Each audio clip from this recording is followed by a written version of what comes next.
Hi everybody, we're still talking about Joshua chapter 5. In the last video I said how Joshua was told to take his shoes off and wait and do nothing.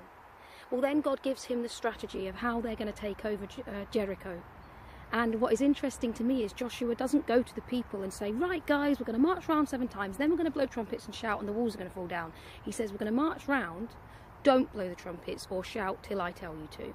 So here's the Israelites walking around this city, probably thinking, come on, Joshua, when are you going to tell us to blow this trumpet? When are you going to tell us to shout?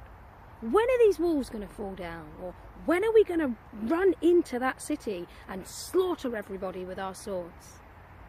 So often when we're up against battles in our lives and God tells us to wait, we think, come on, when's it going to happen? When's it going to happen? When's it going to happen?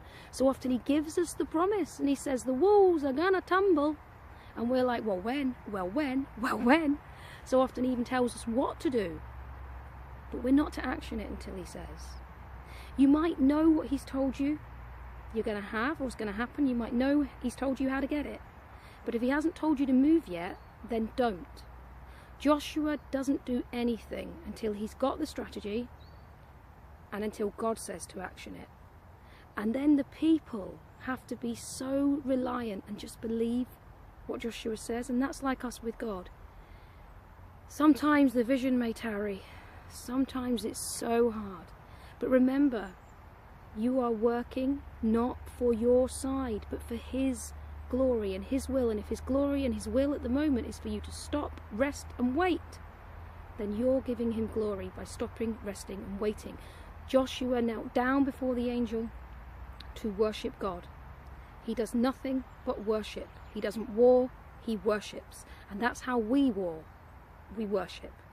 We are built to worship. He is the warrior who wars. So, I hope this is helpful for someone today who might be champing at the bit, waiting to do the thing that God has told you to do. Stop. Wait. Listen. Worship. Rest. Trust. And when you get the strategy, do nothing until he tells you to action it.